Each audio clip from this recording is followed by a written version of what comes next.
Glórias a Deus. Nós vamos continuar agora nossa série de mensagens Rei dos Reis, exposições do Evangelho de Mateus. Nós estamos na reta final do Evangelho de Mateus. Nós estamos nos últimos dias de Jesus na Terra. Nós temos pregado sobre a última semana de Jesus antes de morrer. E hoje nós vamos falar em cima de Mateus capítulo 21, versos 23 ao 32. E o título de nossa mensagem é A Apostasia da Casa de Arão. A apostasia da casa de Arão. Diz assim a palavra de Deus. E chegando ao templo, acercaram-se dele, estando já ensinando, os principais sacerdotes e os anciãos do povo, dizendo: com que autoridade fazes isto? Quem te deu tal autoridade? Jesus respondendo disse-lhes: eu também vos perguntarei uma coisa, se me disserdes, também eu vos direi com que autoridade faço isto. O batismo de João, de onde era? Do céu ou dos homens? E pensavam entre si, dizendo: se dissermos do céu, ele nos dirá: então por que não o crestes? E se dissermos dos homens, tememos o povo, porque todos consideram João como profeta. E respondendo a Jesus, disseram: não sabemos. Ele disse-lhes: nem eu vos digo com que autoridade faço isto. Mas que vos parece? Um homem tinha 2 filhos. E dirigindo-se ao primeiro, disse: filho, vai trabalhar hoje na minha vinha. Ele, porém, respondendo, disse: não quero. Mas depois, arrependendo-se, foi. E dirigindo-se ao segundo, falou-lhes de igual modo, e respondendo ele, disse: eu vou, Senhor. E não foi. Qual dos 2 fez a vontade do Pai? Disseram-lhe eles: o primeiro. Disse-lhe Jesus: em verdade vos digo que os publicanos e as meretrizes entram adiante de vós no reino de Deus, porque João veio a vós no caminho da justiça, e não o crestes, mas os publicanos e meretrizes o creram. Vós, porém, vendo isto, nem depois vos arrependestes para o crer. Até aí. Amém. Então, meus irmãos, nós temos nessa passagem o relato da última semana de vida de Jesus. E vocês lembram que Jesus foi morto na semana da celebração da festa da Páscoa e dos Pães Ázimos. E a festa da Páscoa e dos Pães Ázimos era uma celebração da aliança mosaica que celebrava a libertação do povo de Israel da escravidão do Egito. Era por isso que Jesus estava em Jerusalém, para celebrar que o povo de Deus foi liberto da escravidão do Egito e que naquele tempo Deus renovou a sua aliança por meio de Moisés. Então é importante entender que tudo isso que acontece durante essa semana era um período, era um contexto em que os judeus do mundo inteiro, não só de Israel, mas judeus e crentes de outras nações, estava toda essa multidão reunida em Jerusalém para celebrar a Páscoa. Então, havia muita gente em Jerusalém. Não somente judeus de Israel, mas também crentes de outros povos estavam todos em Jerusalém para celebrar a Páscoa. E nesse contexto, no verso 23, os principais sacerdotes e os anciãos do povo vão interromper Jesus mais uma vez. Então vocês lembram que eles já tinham interrompido Jesus? Se vocês voltarem aí no verso 12, mesmo capítulo, verso 12, a gente já pregou, quando Jesus chegou expulsando os vendilhões do templo.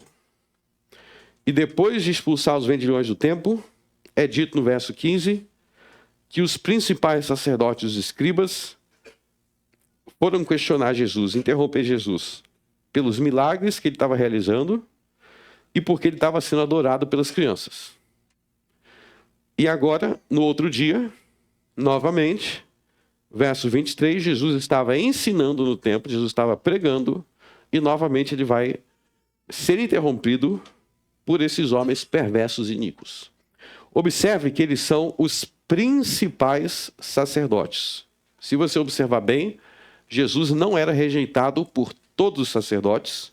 Inclusive, no livro de Atos dos Apóstolos, muitos sacerdotes vão se converter.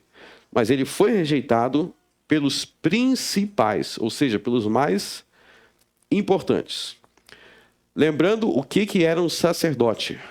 Os sacerdotes de Deus eram os responsáveis pelo culto no templo, ou seja, eles eram responsáveis pela adoração que acontecia no templo, pelos sacrifícios, ou seja, eles eram responsáveis pela religião de Israel. E aí entram alguns detalhes importantes que é importante que vocês lembrem, que para ser um sacerdote não podia ser qualquer um. Isso aqui é um detalhe importante. Para ser um sacerdote, não podia ser qualquer um. Os sacerdotes tinham que ser descendentes de Levi, mas também não poderia ser qualquer descendente de Levi. Vocês lembram que Levi foi um dos 12 filhos de Jacó. Tinha que ser descendente de Levi, ou seja, da tribo levita, mas, mais especificamente, tinha que ser descendente de Arão. Isso aqui é muito importante. Para ser um levita, tinha que ser descendente de Arão. Vocês lembram quem foi Arão? O braço direito de Moisés. Eu quero que vocês leiam isso em Êxodo capítulo 28. Vamos abrir em Êxodo capítulo 28.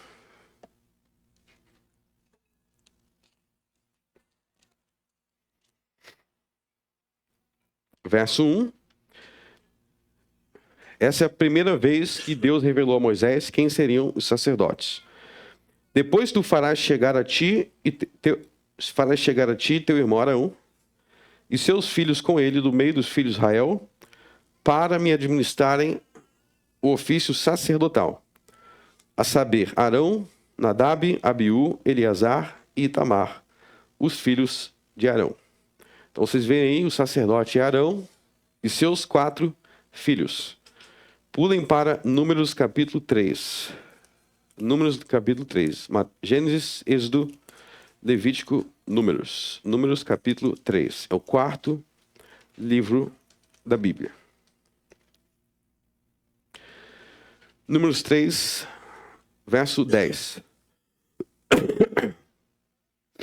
Mas a Arão e seus filhos ordenarás que guardem o seu sacerdócio, e o estranho que se chegar morrerá.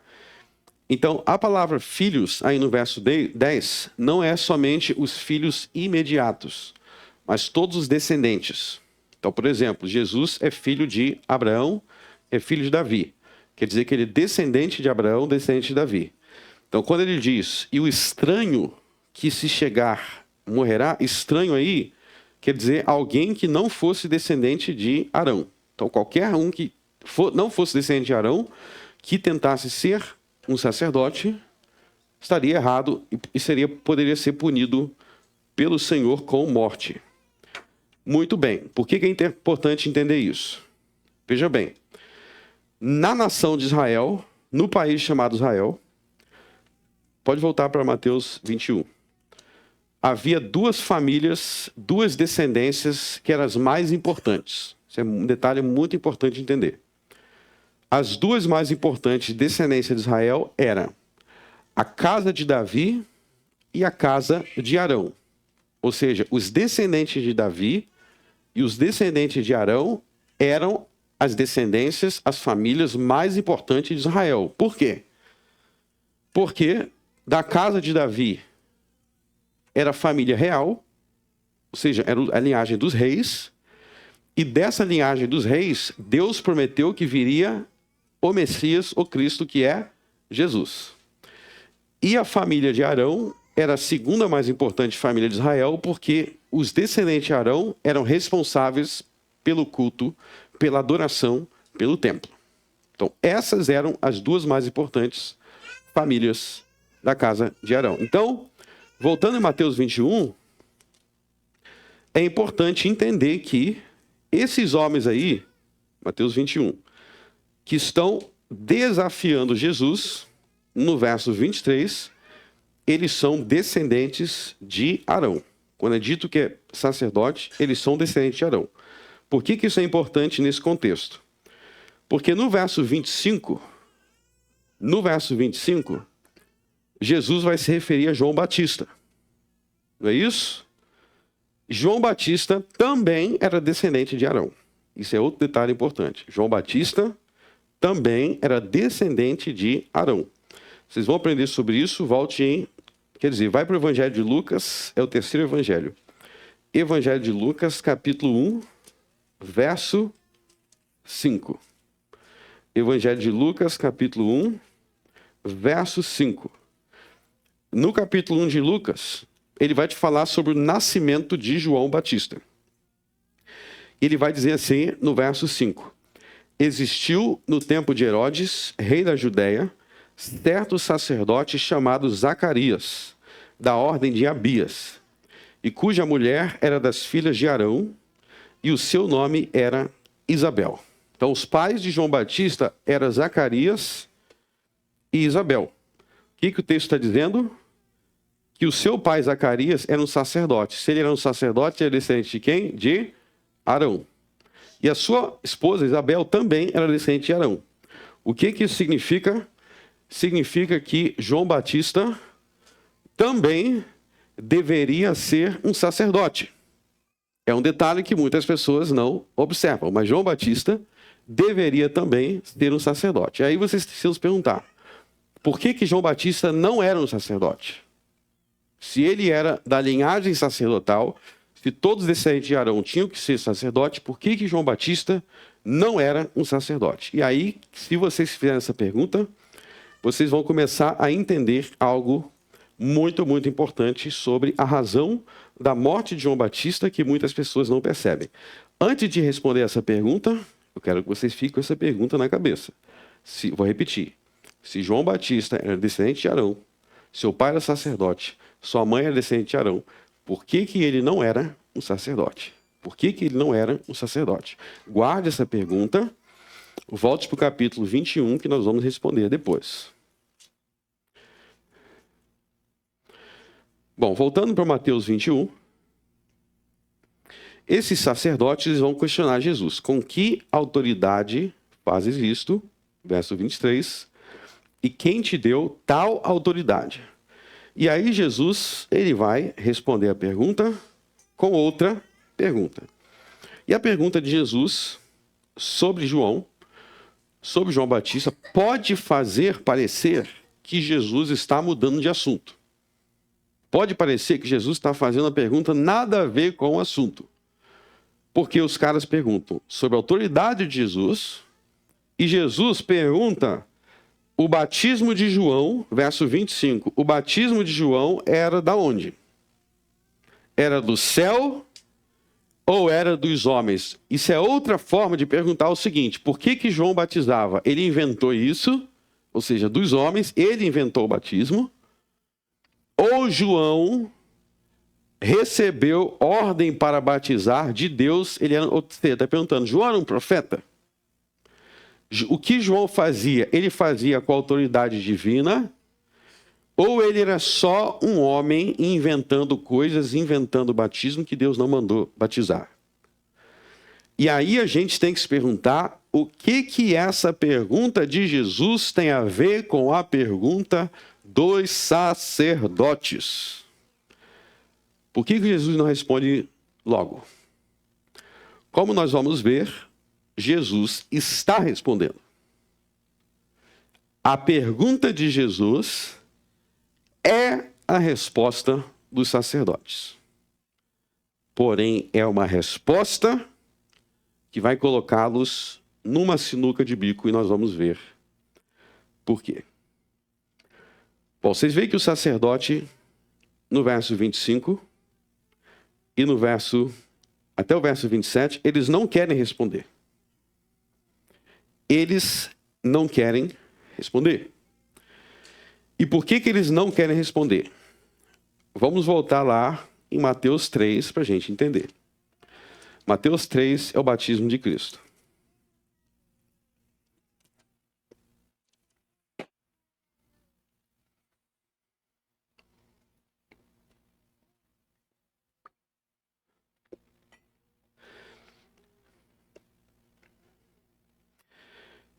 Então, vocês veem em Mateus 3,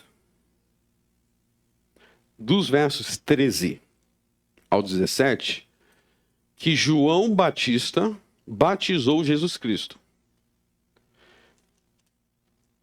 Quando João Batista batizou Jesus Cristo, diz assim o verso 16: E sendo Jesus batizado, subiu logo da água, e eis que se lhe abriram os céus, e viu o Espírito de Deus descendo como pomba vindo sobre ele. E eis que uma voz dos céus dizia: Este é meu filho amado, em quem me comprazo. Então você vê que no momento que Jesus foi batizado, ocorreu um milagre. E nesse milagre, o próprio Deus falou audivelmente sobre Jesus. O próprio Deus aprovou Jesus, disse: Jesus é meu filho amado. E vocês lembram que quem estava presente aqui não era somente João e Jesus. Havia multidões que iam até o Rio Jordão ser batizado. Ou seja, Jesus foi validado publicamente como por Deus. Deus validou Jesus publicamente no momento do batismo de João. Diante de muitas testemunhas, multidões estavam lá. Aliás, vocês lembram quais foram? Existem três vezes na Bíblia, só 3 vezes, que Deus falou audivelmente, ou seja, todo mundo podia ouvir, a todo o povo. Qual foram as 3 vezes? Primeira vez, quando ele deu os 10 mandamentos.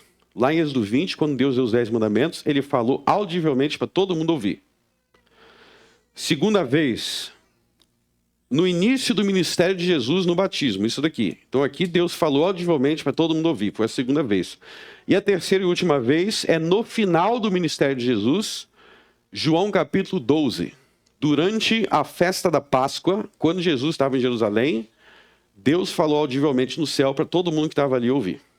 Então 3 ocasiões, uma no Velho Testamento, uma no início do ministério de Jesus, outra no final. E por que então perguntar sobre João responde à pergunta dos sacerdotes? Porque se eles aceitassem que João Batista era um profeta, eles teriam que aceitar a autoridade de Jesus. Qual é a pergunta? Com que autoridades fazes isto? Com a resposta, a autoridade do Pai, que ele me concedeu quando eu fui batizado por João. Então, vocês aceitam que João é profeta? Se a resposta for sim, então tem que aceitar Jesus.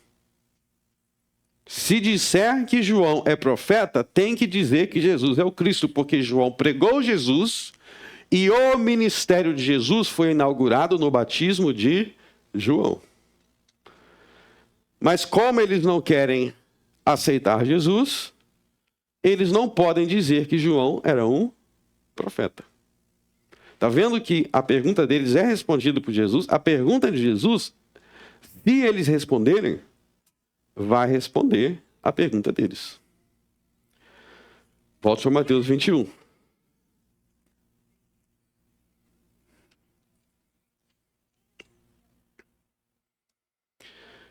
Só que eles também não querem responder, no verso 26, eles não querem responder que João não é profeta, porque eles tinham medo do povo. Porque o povo amava João Batista. Vocês veem, então, que esses homens são mentirosos, hipócritas e perversos. E, além disso, eles são covardes. Porque se eles fossem autênticos e fiéis sacerdotes de Deus, eles não teriam medo de dizer a verdade. Mas eles, além de perversos e mentirosos e hipócritas, eles são covardes e medrosos. Porque se João fosse um falso profeta, o que eles deveriam fazer? Responder perante o povo: não, João não é profeta, ele é um falso profeta. Eles não têm coragem disso. Eles têm medo do povo, porque eles são covardes. Mas eles também não querem responder que sim, porque aí eles vão ter que dar o braço a torcer para Jesus. Mas nessa história aqui, tem algo ainda mais profundo sobre João Batista que vocês precisam entender, que nós vamos ver agora, e isso vai responder a nossa questão. Por que João Batista não estava aqui no meio? Por que João Batista não era sacerdote? Por que João Batista nunca foi sacerdote? Vamos lembrar de alguns detalhes da história de João Batista, e isso vai nos levar a responder muitas questões importantíssimas. Em primeiro lugar, vocês lembram que João Batista foi preso pela família de Herodes aos 30 anos de idade. Então vocês lembram que João Batista ele era 6 meses mais velho do que Jesus. Quando Maria engravidou, Isabel estava grávida há 6 meses. Isso significa que quando Jesus iniciou seu ministério com cerca de 30 anos de idade, quase 30 anos de idade, conforme está em Lucas capítulo 3, João Batista também tinha a mesma idade.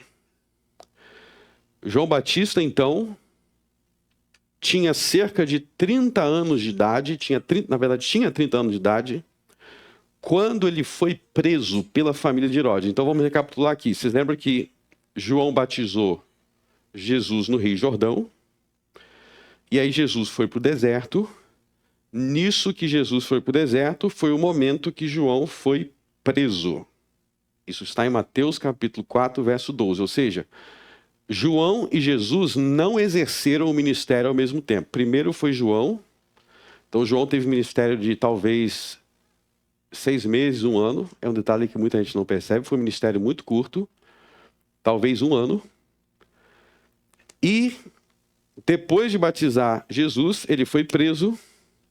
E Jesus estava no deserto.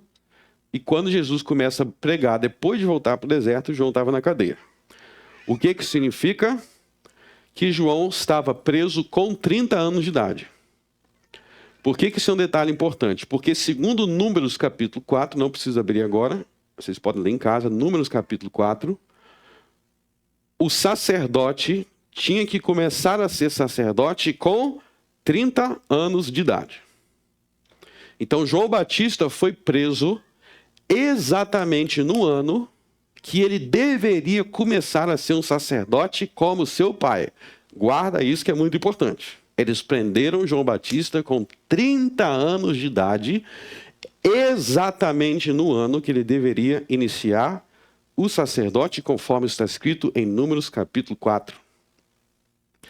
E depois, na prisão, ele foi morto a pedido de Herodias, conforme Mateus capítulo 14. Vamos entender então.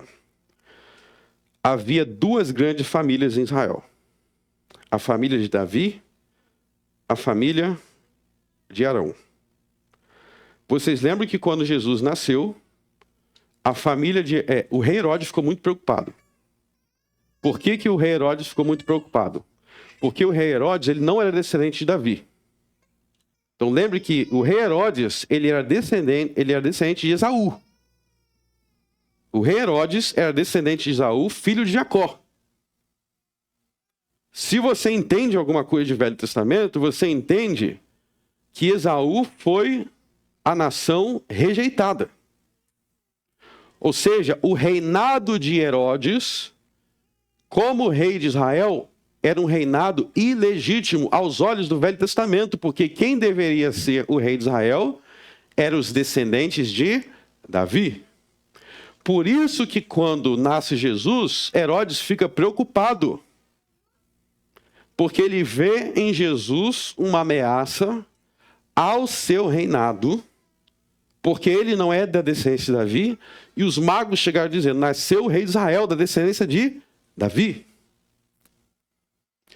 Então existe uma preocupação da família de Herodes no Novo Testamento, desde o início, eles chegam a matar, lembra que eles mataram as crianças de 2 anos para baixo? Eles estão querendo impedir o reinado da família de Davi. Quem é que deveria, na verdade, quem é que realmente deveria ser o rei de Israel no tempo ali de Herodes era rei? Herodes o Grande. Quem que realmente deveria ser o rei? José. José era descendente de Davi. Vocês já pararam para pensar que José deveria ser rei? Eu falei sobre isso no início da nossa pregação. Porque José era o herdeiro legítimo da casa de Davi. Mas quem era José naquela época?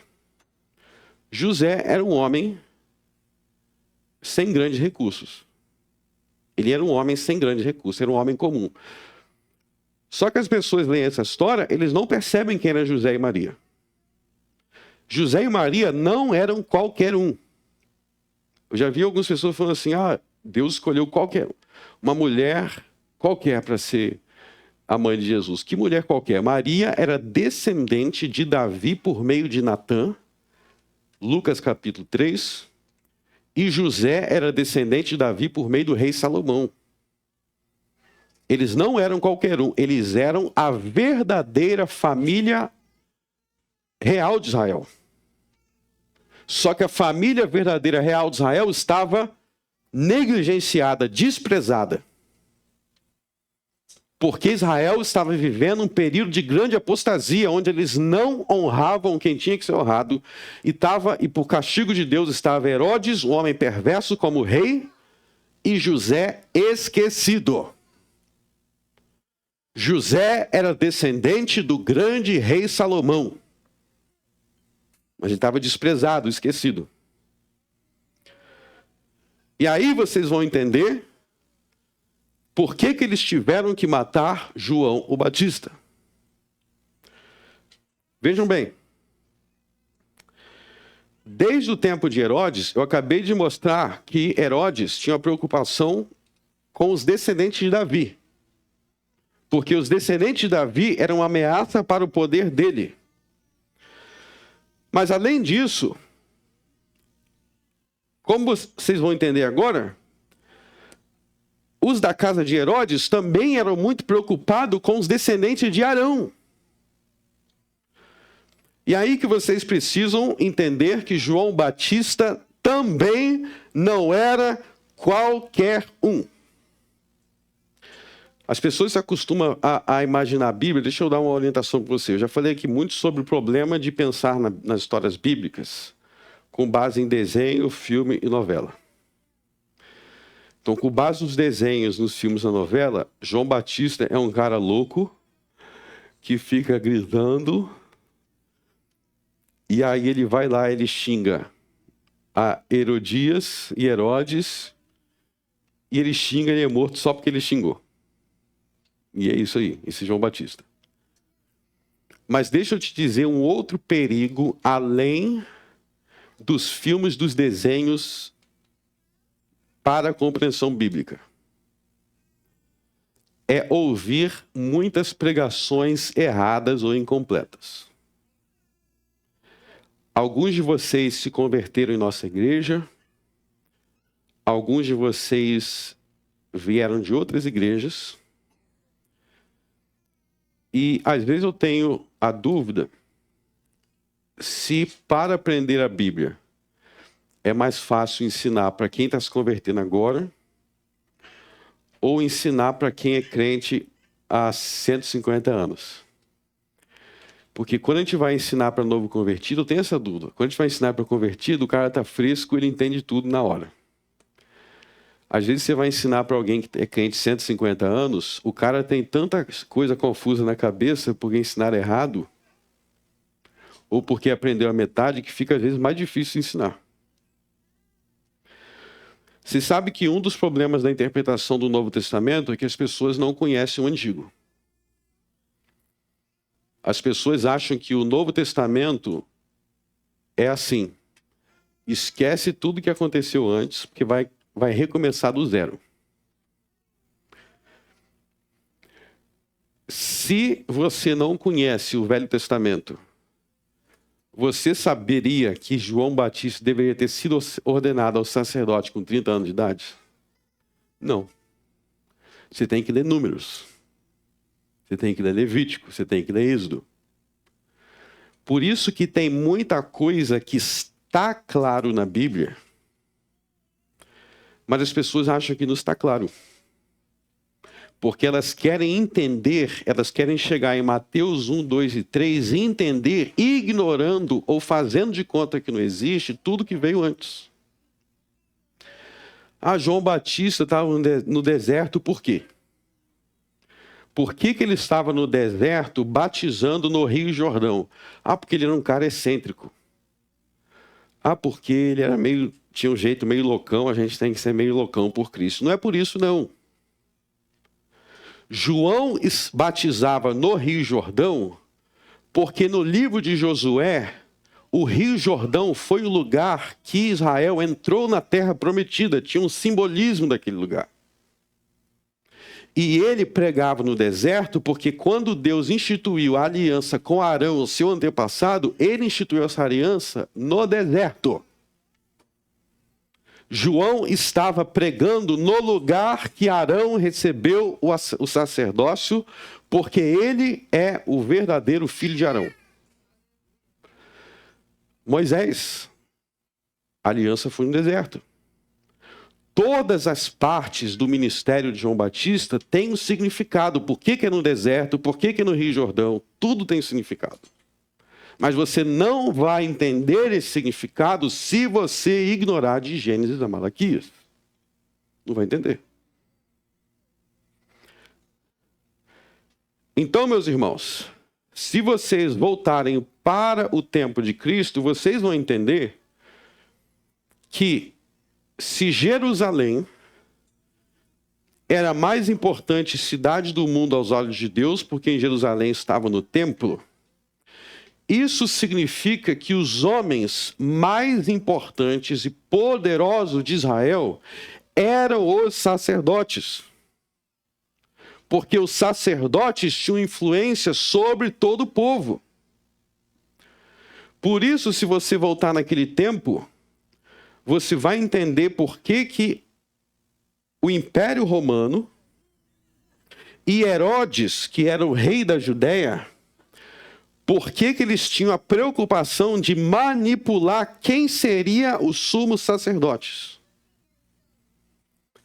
Então tem gente que não entende a importância que o sumo sacerdote, a figura do sumo sacerdote, o sumo sacerdote do templo de Jerusalém, guardem isso. O sumo sacerdote do templo de Jerusalém era uma das pessoas mais poderosas e influentes do mundo. Se você fosse o sumo sacerdote de Jerusalém, você tinha controle sobre todos os judeus do mundo. Você tem ideia de que poder é isso?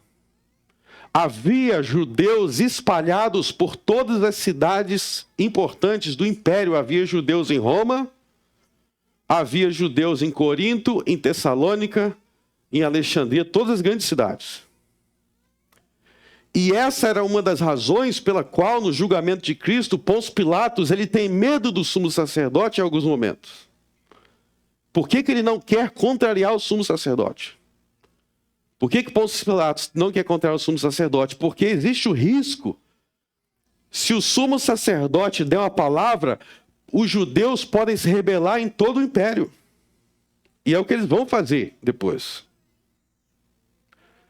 Então, se o sumo sacerdote tem tanto poder, o que o Império Romano fazia? Eles escolhiam quem ia ser o sumo sacerdote. Então, nessa época aí, todos os sumos sacerdotes eram escolhidos pelas autoridades romanas.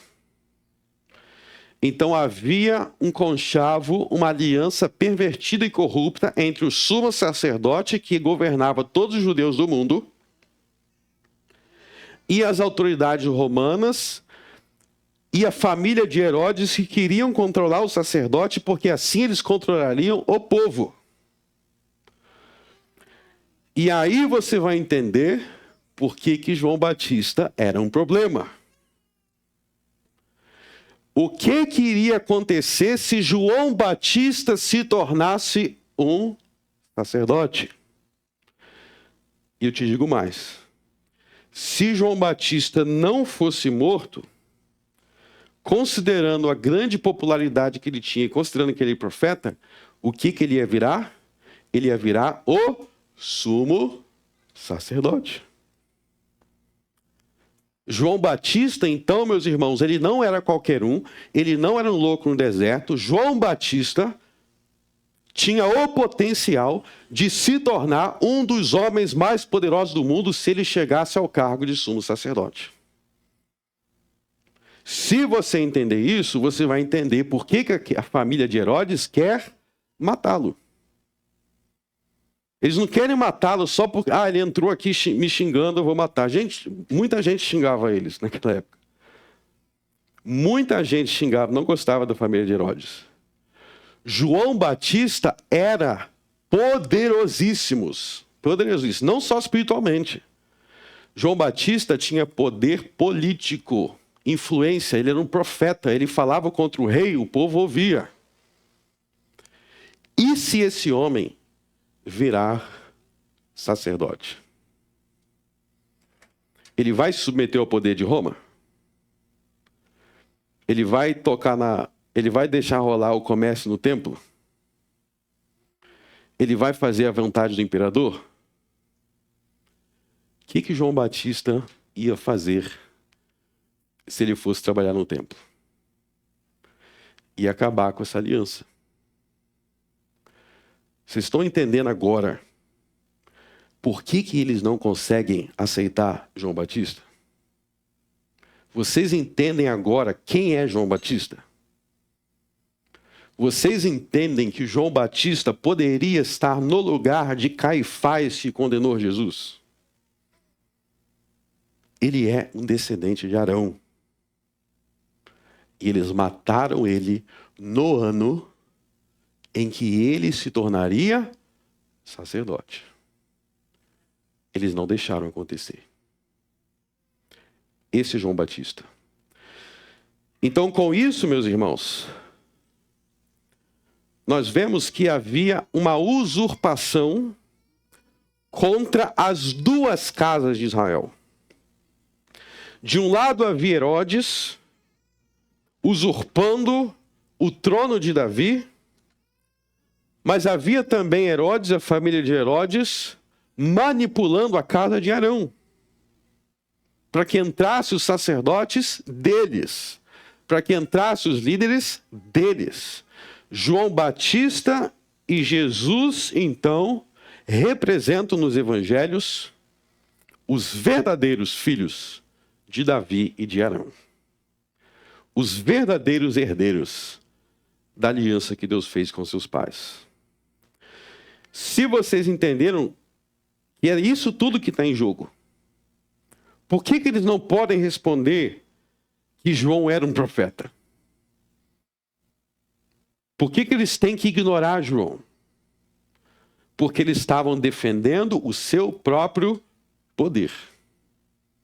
Nós estamos aqui, a verdade é essa, nós estamos aqui porque João não está aqui. É por isso que está essa bagunça no templo. Porque os levitas fiéis, o levita fiel, nós matamos. Entendeu por que Jesus chega virando as mesas? Entendeu por que Jesus não respeita esses homens? Eles são os falsos levitas. Os levitas que tinham essa posição pelo favor de Roma, mas não pelo favor de Deus. E por isso, eles não respondem. Eles dizem no verso 27, não sabemos.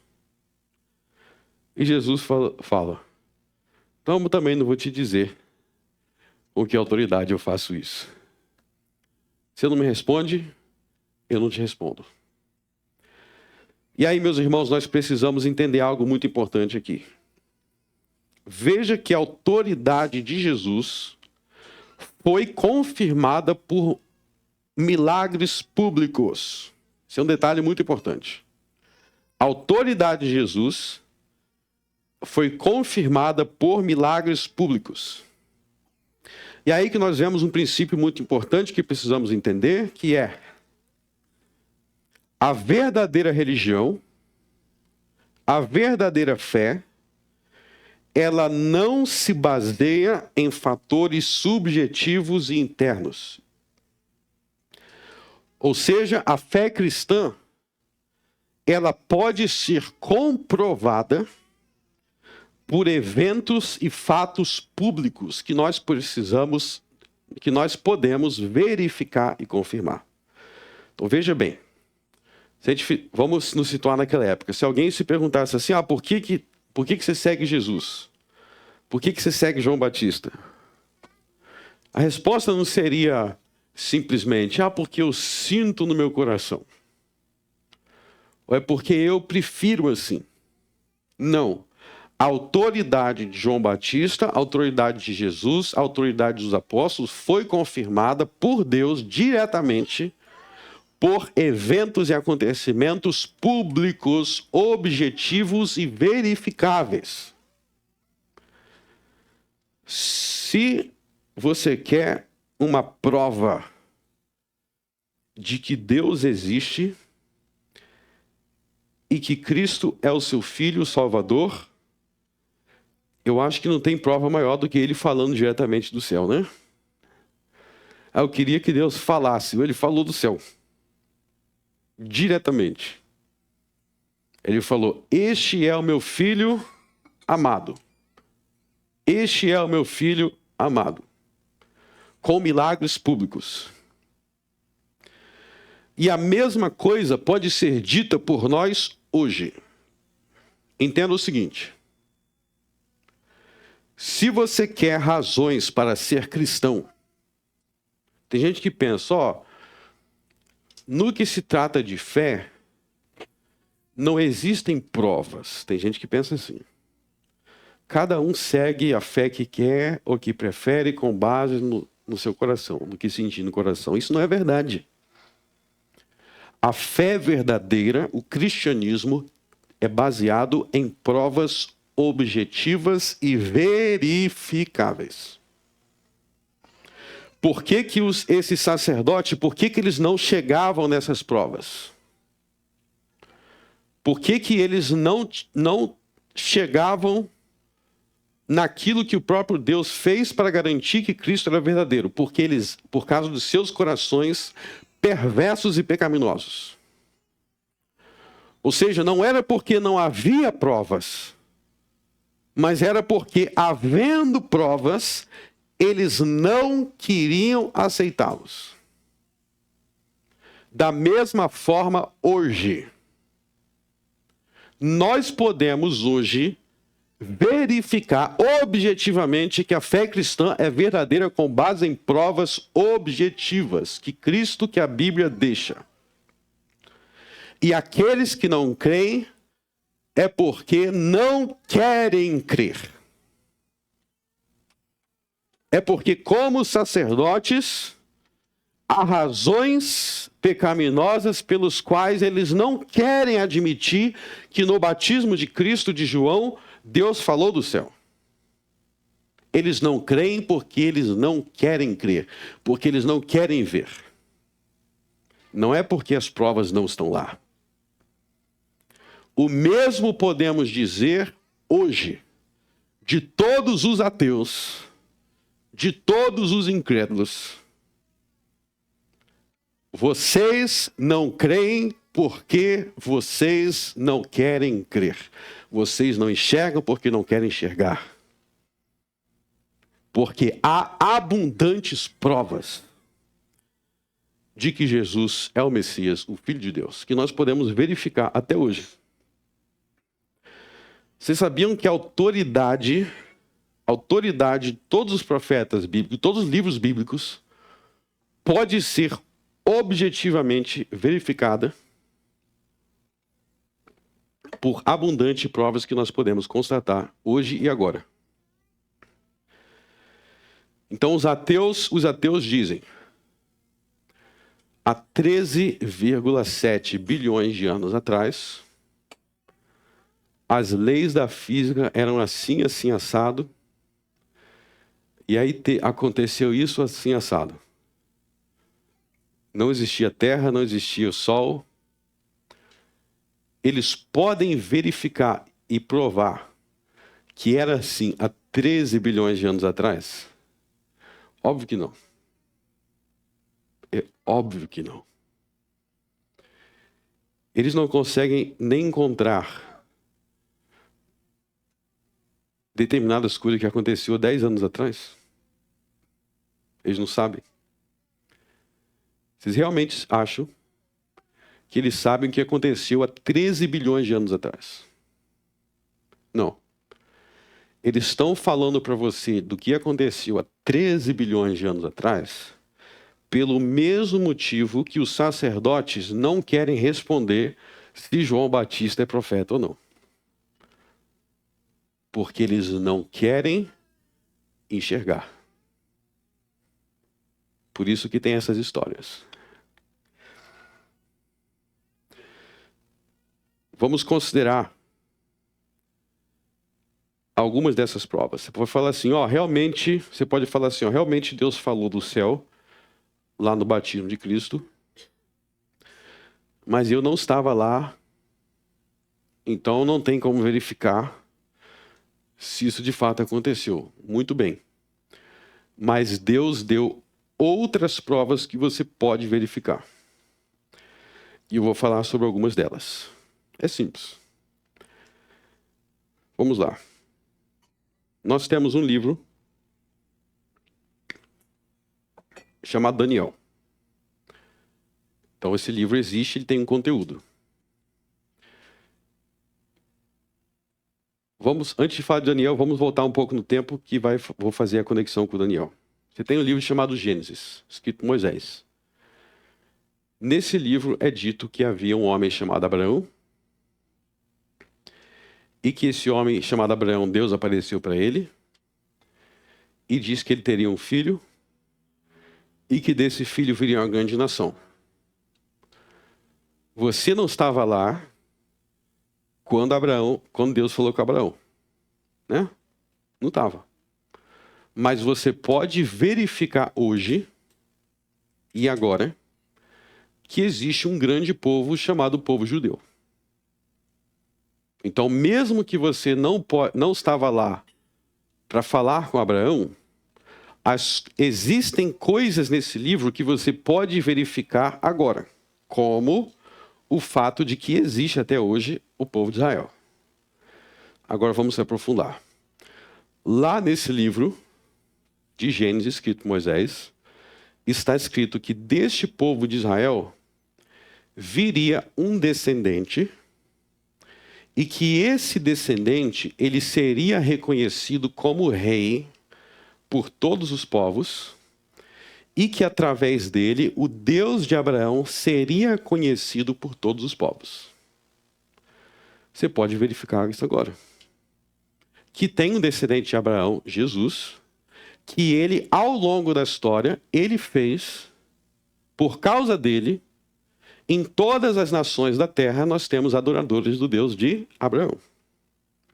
Então, mesmo que você não possa fazer uma viagem do tempo para conhecer Abraão, você pode verificar que as coisas profetizadas no livro de Gênesis são verdade agora. Você pode verificar que, de fato, o Deus que era adorado por Israel é adorado no mundo inteiro agora, e isso está escrito no livro de Gênesis que aconteceria. Agora vamos para o livro de Daniel. Eu posso verificar que Daniel era um verdadeiro profeta da seguinte maneira. Daniel diz que depois do reino da Babilônia, haveria 3 outros reinos. Ele dá o nome desses reinos.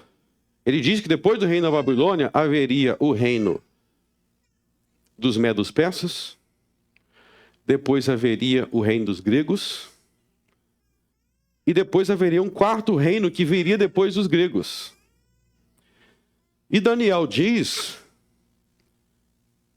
por exemplo, no capítulo 7, que neste 4º reino haveria 10 reis até o período da guerra entre esse reino e Israel.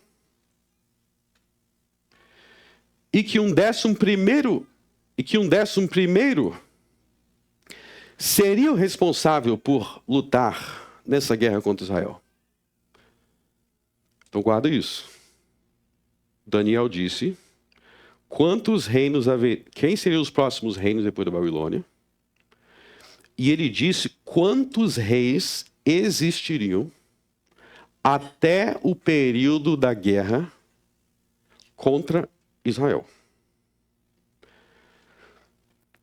Ele disse que neste período desses 10 reis, viria o descendente prometido por Abraão.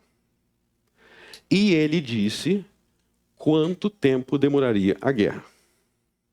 E ele disse em qual parte da guerra os judeus parariam de oferecer sacrifícios. Está tudo escrito no livro. E eu posso agora constatar que o que aconteceu foi exatamente assim. Então, quantos imperadores Roma teve desde o início do império até a guerra deste império contra Jerusalém? Quantos imperadores Roma teve? 10. Eu vou dizer para você o nome deles agora. Júlio César, Augusto, Tibério, Calígula, Cláudio, Nero, Galba, Otto, Vitélio, Vespasiano. Quanto que eu acabei de falar? 10. Isso está escrito em Daniel. Daniel diz que o Messias viria ao mundo antes do templo ser destruído nessa guerra. E eu repito, ele diz, inclusive, quantos dias, não é só quantos anos. Ele diz quantos dias estaria incluso no contexto dessa guerra. Então eu tenho o livro e as informações desse livro eu posso averiguar agora. Eu fiz isso há alguns meses atrás, na reunião de oração, eu expus Daniel, o livro de Daniel. Assista no YouTube. Lá estão as provas de que Jesus é o Cristo. Está provado. Ah, mas eu não sabia disso. Se você não sabia disso, é porque você não acompanhou a reunião de oração e nem a gravação. Meus irmãos, todas as provas de Cristo estão aí. Todas as provas de Cristo. Eu não creio em Cristo porque eu acho. Eu creio em Cristo porque eu sei. Então guarda esse princípio. Todos os profetas, todos os livros da Bíblia, nós podemos confirmar que eles são verdadeiros com base em suas profecias e com base nos sinais que esses livros nos permitem averiguar até hoje. É simples assim. Eu vou dar outro exemplo para vocês aqui. Abram no livro de Ezequiel. Vamos provar que Ezequiel é um profeta de verdade. Uma das dezenas de provas que eu poderia dar. Ezequiel capítulo 29.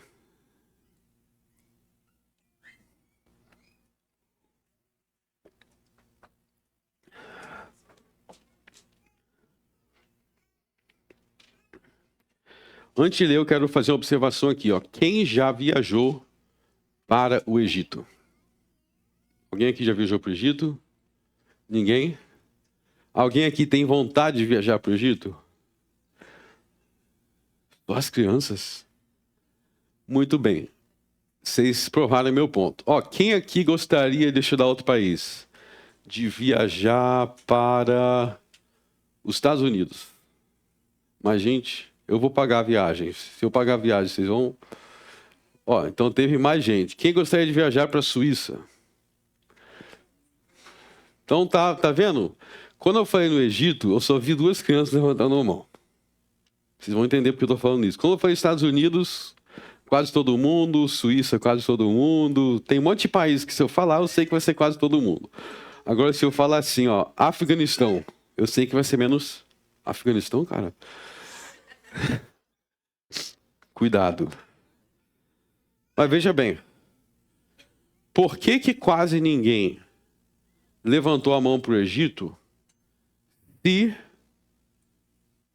você vai ler o livro de Gênesis, vai dizer que o Egito se parecia como o Jardim do Éden.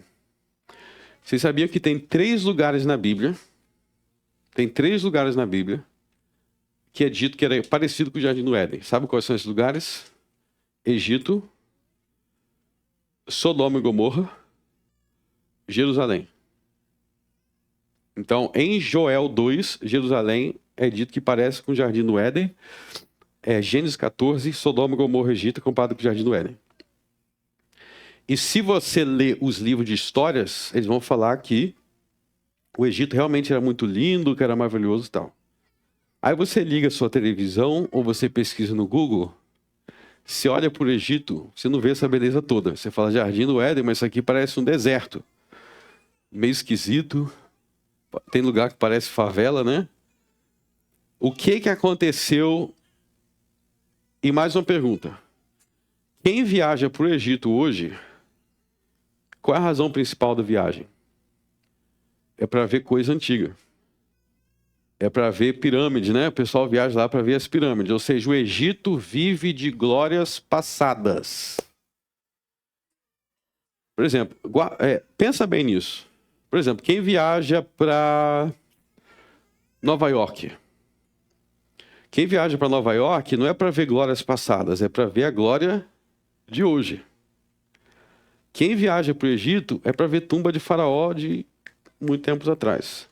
Vamos ler Ezequiel. Ezequiel capítulo 29, verso 14. Desculpe, Ezequiel 29, verso 8. Portanto, assim diz o Senhor Deus: eis que eu trarei sobre ti a espada, e de ti destruirei homem e animal. E a terra do Egito se tornará em desolação e deserto. Guarda isso. A terra do Egito se tornará em desolação e deserto. Bom, agora você já entendeu por que não parece mais com o Jardim do Éden. Continuando. E saberão que eu sou o Senhor.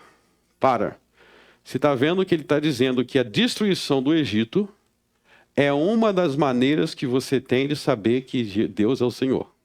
Porque ele fala e cumpre. Continuando. O rio é meu, eu o fiz. Portanto, eis que eu estou contra ti e contra os teus rios. E tornarei a terra do Egito deserta, em completa desolação, desde a torre de Siené até os confins da Etiópia. Não passará por ela pé de homem, nem pé de animal passará por ela, nem será habitada 40 anos. Então vai ter 40 anos, está falando do passado, 40 anos que o Egito ficaria vazio. O que ia acontecer no final desses 40 anos? Verso 12.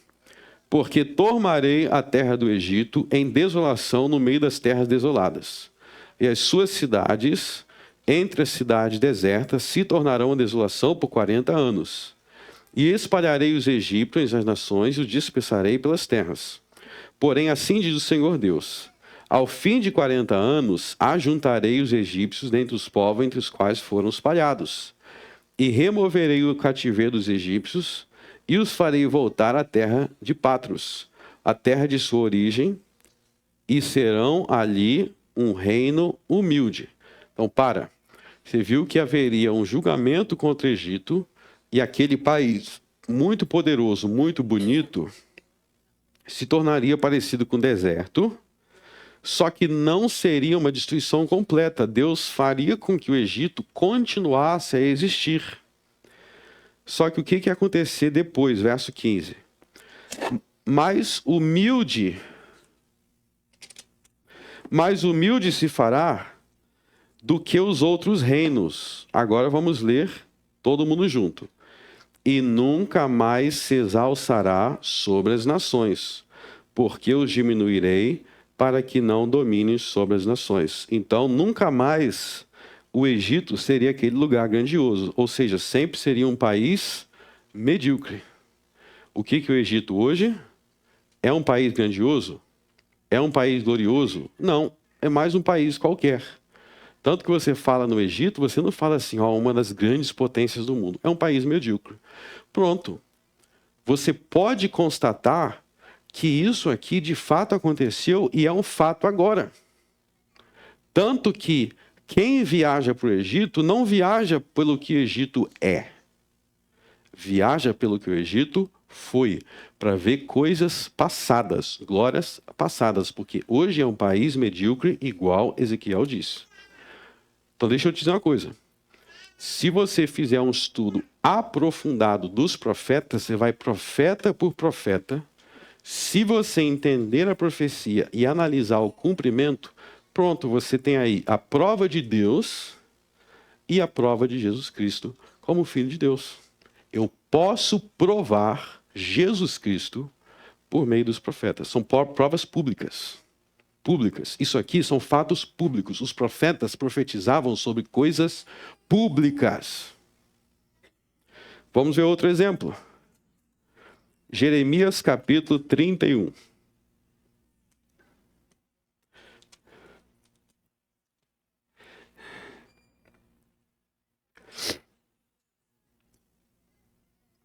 Jeremias 31.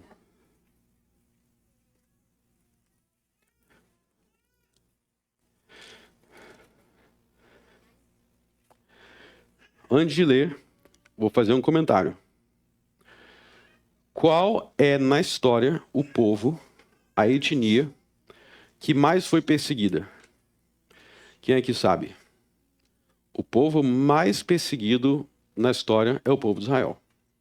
Falando de etnia. Então, nenhum povo foi mais expulso. Os judeus já foram expulsos da Inglaterra, já foram expulsos da Espanha, já foram expulsos da Rússia, sofreram nas mãos dos alemães, nazismo. Toda a história do Israel é muita perseguição, muito sofrimento. Só que uma coisa interessante é que Israel, por mais que seja perseguido, por mais que sofra, por mais que isso, aquilo, Israel nunca deixa de existir. Israel nunca deixa de existir. Vocês já viram o tamanho de Israel hoje? E quantos inimigos eles têm ao redor? Por quê? Por que Israel nunca deixa de existir? Jeremias capítulo 31.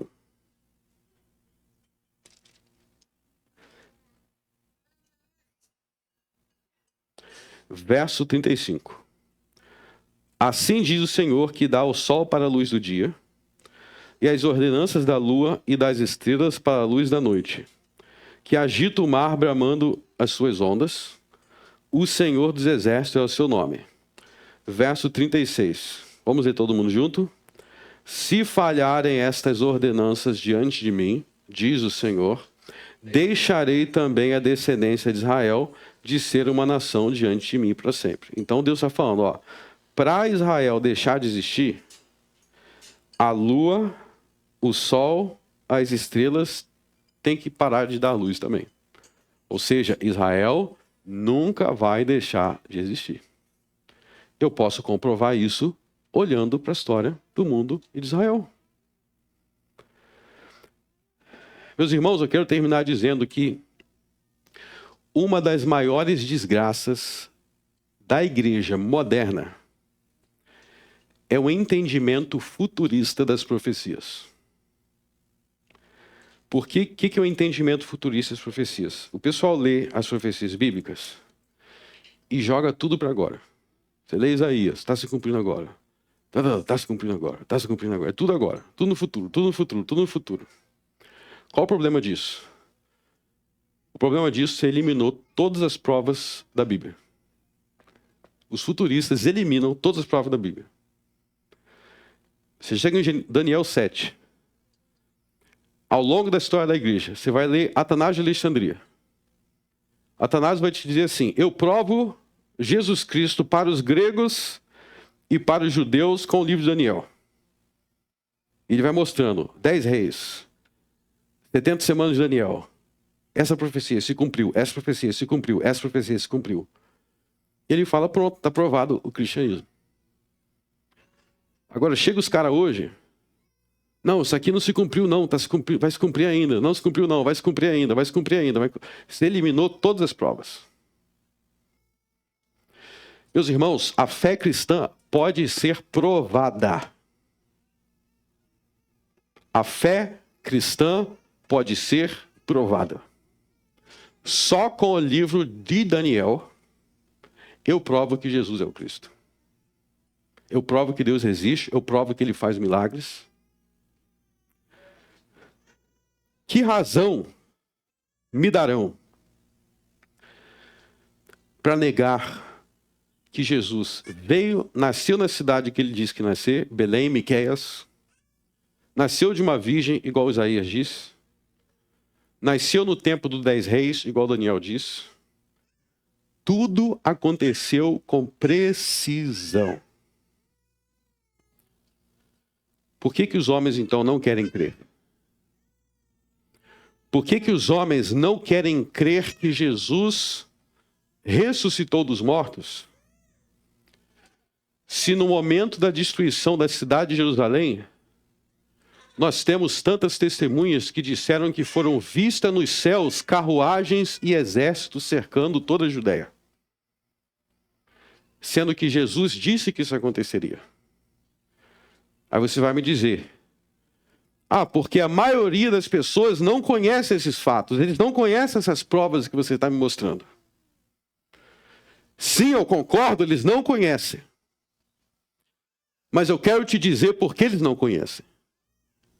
Porque eles não querem conhecer. Da mesma forma que os sacerdotes não queriam saber que Deus tinha falado sobre Jesus no dia do seu batismo. Meus irmãos, para quem não quer provas, não haverá provas.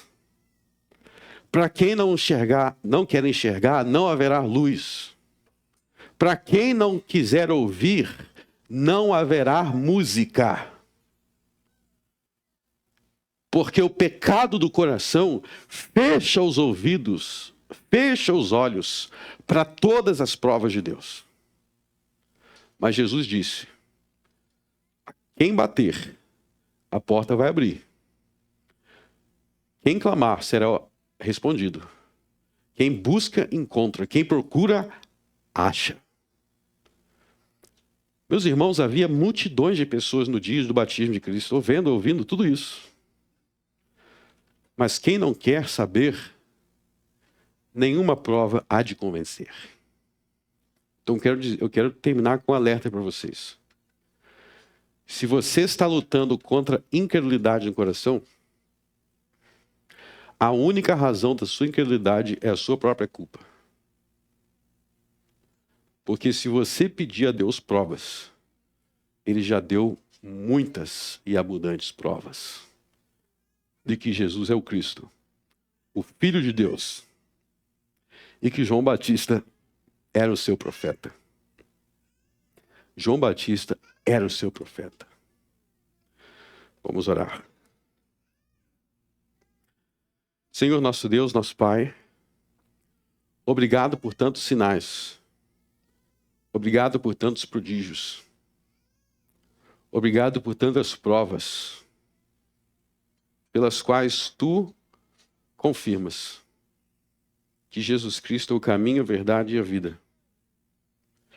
Nós queremos crer, nós cremos, nós confiamos que Ele é o Cristo, o Filho de Deus, e é com a autoridade do Pai que Ele fez todas essas coisas. No nome de Jesus eu oro. Amém.